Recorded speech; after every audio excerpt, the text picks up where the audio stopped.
Welcome back to the Total Profit Podcast. I'm T2. I'm here with Tommy P.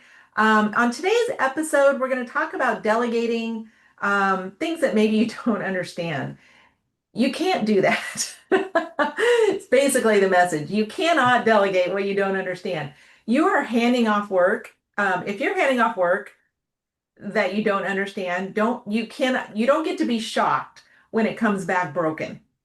So we're going to talk about how real delegation starts with leadership and not abdication. So do you know what I mean by that? You typically hear about it in the form of like abdicating the throne, but basically it just means it's a failure to fulfill a responsibility or a duty. So when you are delegating things, you have a responsibility to know what you're talking about.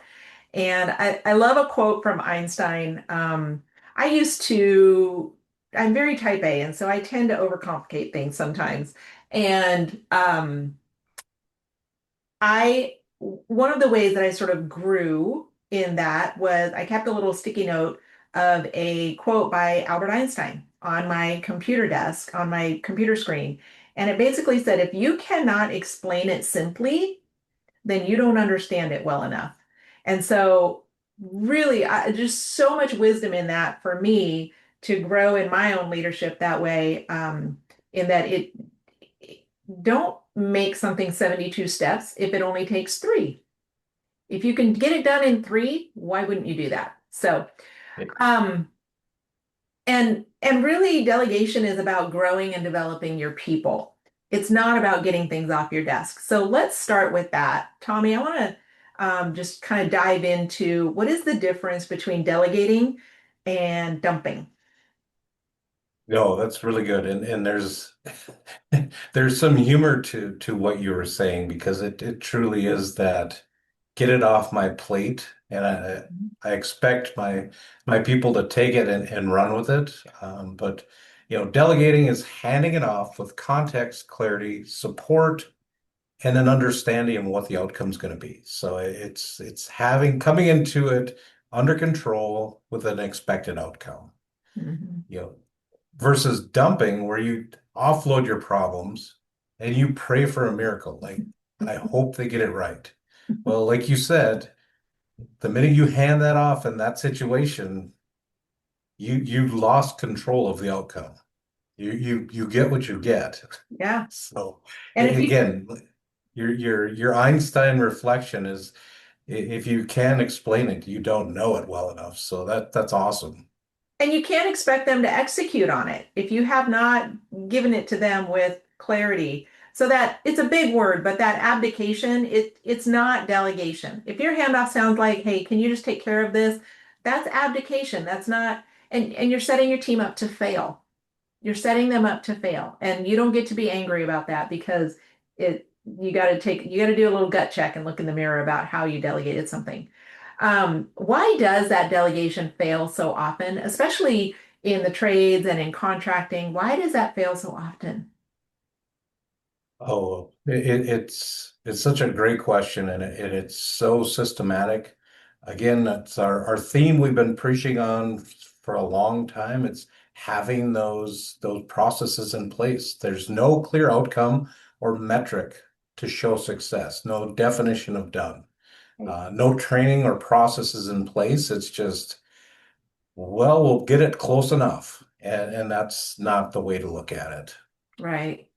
And there needs to be like mile points and kind of check-ins along the way too, right? And feedback loops, meaning giving feedback to the person you delegated to hey, you're starting to veer off course here. This is where we need you to end up. And so just stay the course, all right? And it's really problematic if the owner doesn't even know what good looks like, or if the owner doesn't even know what done looks like.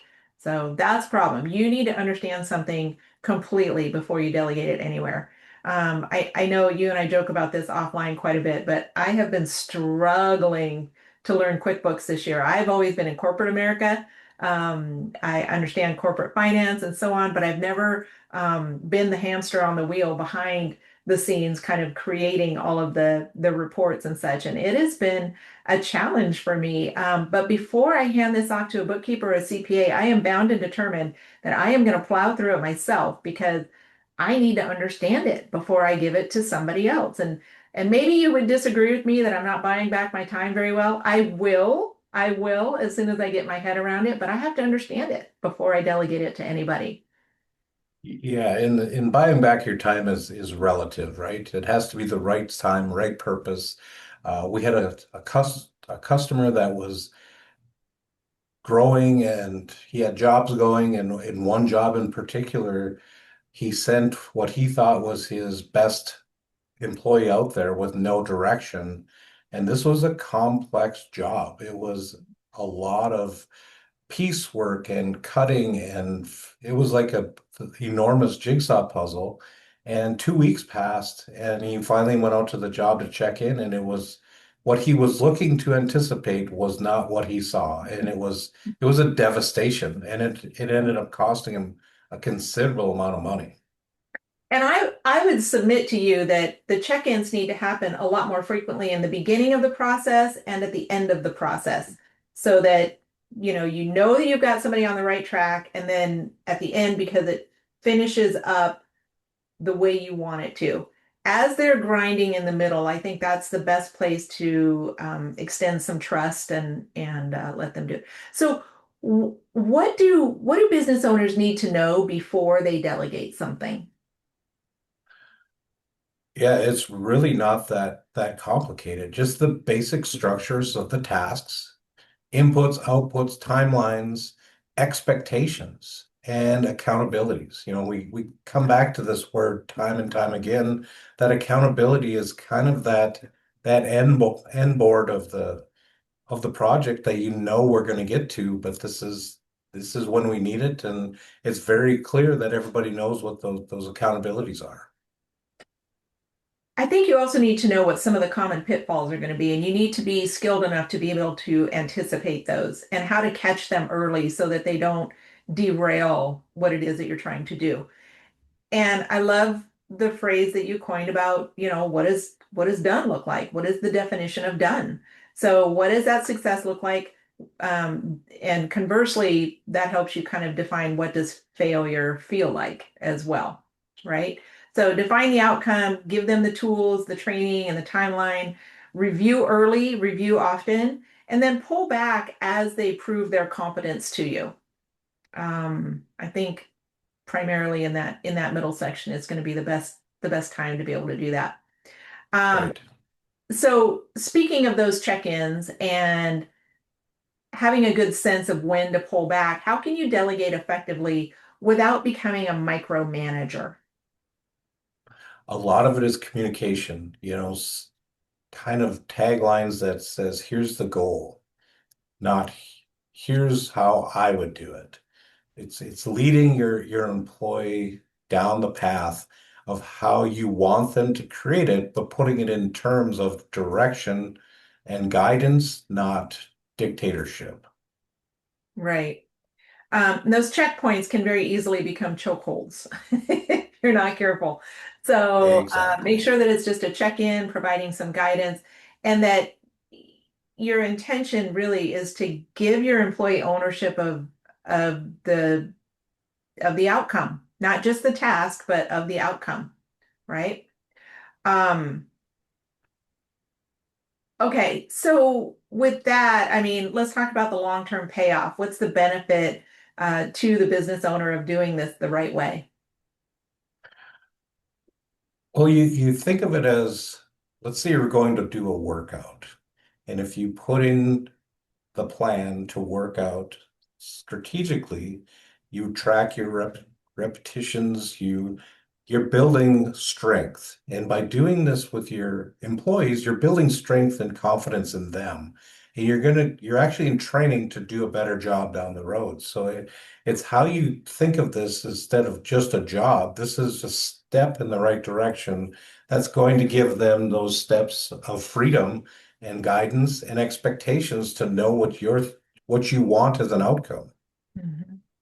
You're creating a team that thinks for themselves, right? They're not just reacting or they're not looking to you again as the ringleader of the circus for every single little move that they need to make. So um, you sort of by getting yourself out of the weeds, you drive that and you're able to stay out. And then guess what? Your business becomes scalable.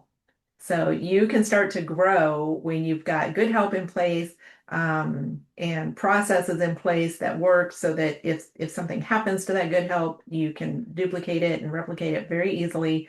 All of those things are really good things. And performance margin really helps you with that handoff with a lot of confidence. So we have dashboards that give that keep visibility into what's going on in your business without hovering over your employees, which is really annoying.